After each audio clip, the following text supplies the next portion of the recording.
আজ সন্ধ্যে থেকেই ভিডিওটা শুরু করলাম। সন্ধ্যে কীরকম কী করি সেটা তোমরা দেখতে থাকো। আর এই বড় মাছ মা বাজার থেকে মানে হাট থেকে কিনে এনেছিল, আর সাথে ছিল এই একটা ছোট্ট তেলাপিয়া। আর মাছটা দেখে সোনু কতটা আনন্দ করছিল সেটাই দেখাচ্ছি। দেখো তোমরা, সোনু খুব মজা পাচ্ছিল, খুব আনন্দ করছিল।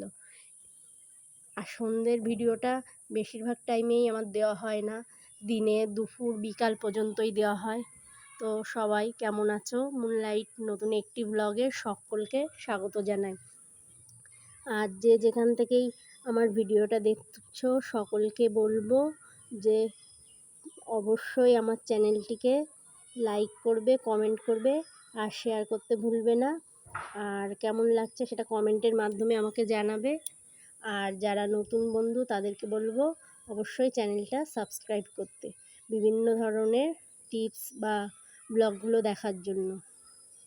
আর তারপরেই সন্ধেবেলা মাছটা মা দিয়ে গিয়েছিল।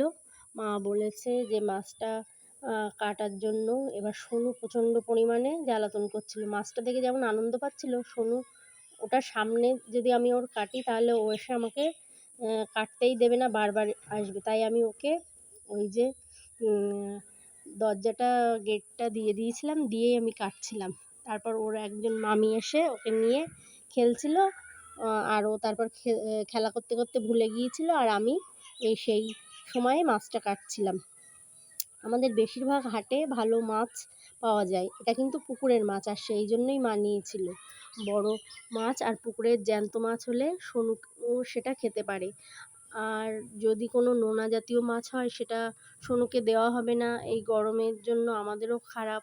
আর পুকুরের মাছ হলে, বড় মাছ হলেও অসুবিধা হয় না, সেটা আমরা সোনুকে খাওয়াতেও পারি। আর সোনু সন্ধ্যের টাইমটায় আমি ওকে আজকে, যেহেতু ও দুপুরে তাড়াতাড়ি খাইয়েছিলাম, সন্ধ্যেবেলা আমি 7টার মধ্যে ওকে ডালিয়া খাইয়ে দিয়েছিলাম। সেটা আর আমার দেখানো হয়নি। আর ডালিয়া খাইয়ে ও খেলছিল, তারপরেই এই আমি মাছটা কাটছিলাম।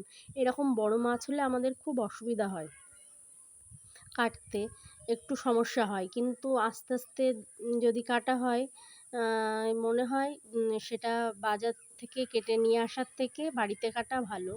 এই কারণেই ভালো যে বাজারে ওরা কেটে দেবে ওদের ইচ্ছা মতো, হয়তো কোনো পিসটা ছোটো করে, কোনোটা বড়, বা আঁশগুলো ভালো করে ক্লিন করে না। আর সেক্ষেত্রে নিজেরা কাটলে সমান কাটা যায়, বা পরিষ্কার করে কাটলে মাছ ধোয়ার সময় খুব একটা অসুবিধা হয় না। আর মাছটা এতটাই যে ভালো ছিল যে, আর শক্ত ছিল, আমি মাথাটা কাটতে পারিনি, মাথাটা পরে মা কেটেছিল।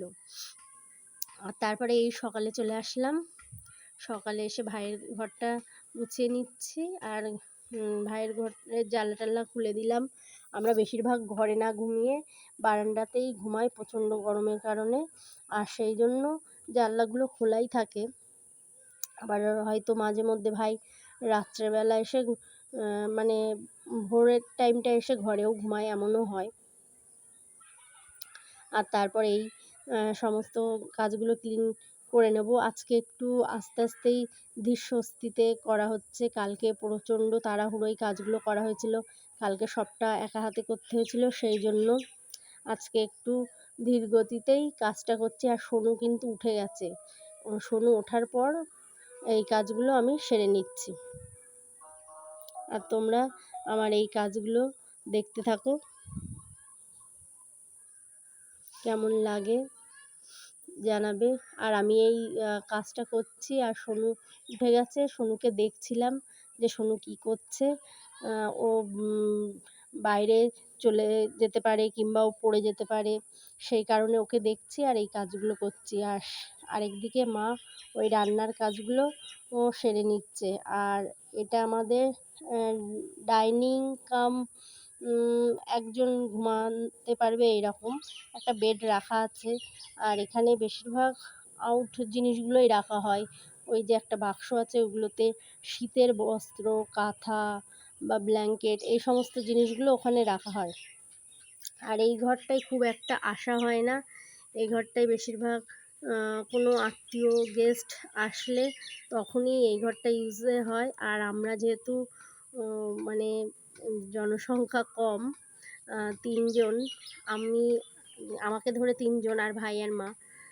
সেই জন্য মানে এই দুটো ঘরেই আমাদের বেশিরভাগটা সময় হয়ে যায়। আর এটা সামনে বারান্দা থাকায় এই সামনেরটাও আমার দেখানো হয় না, সামনেরটা দেখিয়ে দিলাম।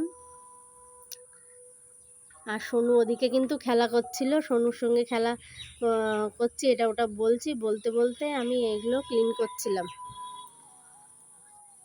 তো তোমরা দেখতে থাকো।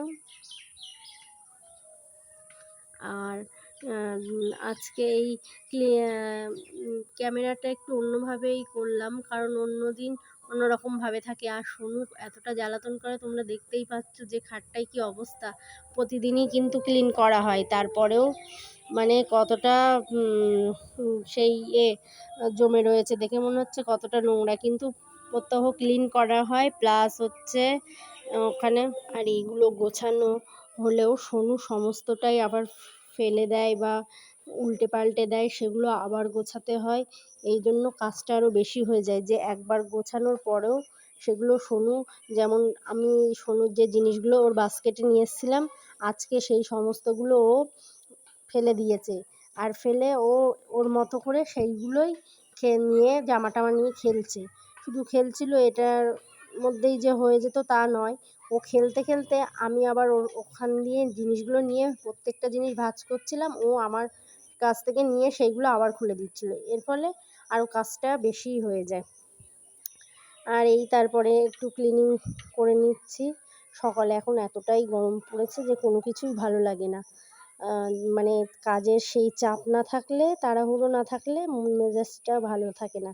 আর যদি চাপ থাকে তখন মানে সেই করার একটা তাড়ায় সেই কাজগুলো মনে হয় যথাসময়ে হয়ে যায়। আর তারপরে যে ভালো লাগে না এই ব্যাপারটা আর মাথায় আসে না। তখন মনে হয় কখন কাজগুলো কমপ্লিট করব। আর এই ভাইয়ের ঘরের একটা পার্টে আমাদের এই গুরুদেবের কিছু ফটো আছে, সেটা আজকে দেখিয়ে দিলাম। আর তারপর এই ক্লিনিং করে নিচ্ছে, এদিকে ক্লিনিং করছে আর এদিকে সোনু ওর মামার কাছে আছে, আমার জেঠুর ছেলে, তার কাছে ওই পাশে দেখতে পাচ্ছ ওই দাদা ওকে নিয়ে ঘুরছে, এটা ওটা বলছে, পায়রা পাখি এই সমস্ত দেখাচ্ছে। আর সেই সময় আমি সমস্ত কিছু ক্লিন করে নিচ্ছি। আর ওর দিদুন তার মাঝখানেই রান্না টান্না কমপ্লিট করে ওর দিদুন স্কুলে বেরিয়ে গেছে।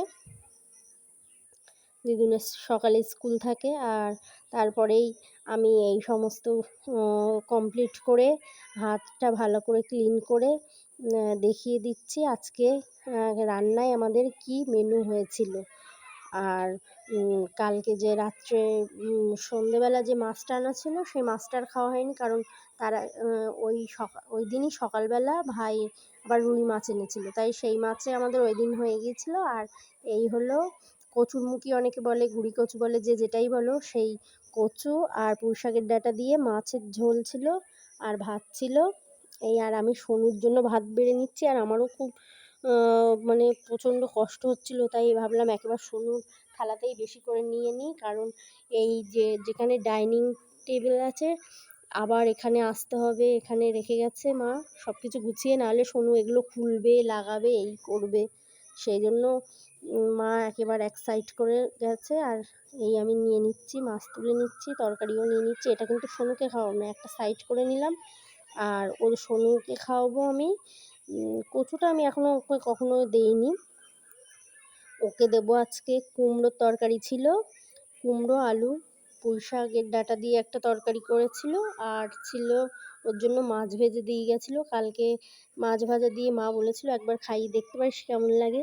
তো আমি দেখেছিলাম ও মাছ ভাজাটা ভালো খেয়েছিল, তাই বলেছিলাম, তাই মা আবার আজকে ওর জন্য একটা ভাজা মাছ রেখেছিল, ওটা দিয়ে খাবে। আর মাছের মাথার ঘিলুটা খাওয়ানোর জন্য আমি মাথাটা নিয়েছিলাম, ওকে একটু একটু করে ঘিলুটা দিই, ও ঘিলুটা খায়।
রাজ দাদা,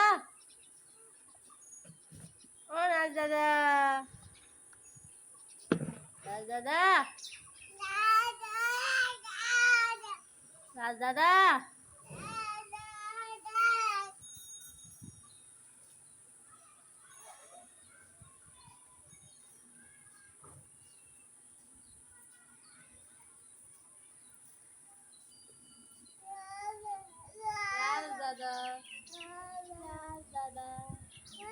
তাহলে আজকে আসি, দেখা হবে নেক্সট দিন নতুন একটি ব্লগের সঙ্গে। ততক্ষণ পর্যন্ত সকলে ভালো থেকো, সুস্থ থেকো, দেখা হবে নতুন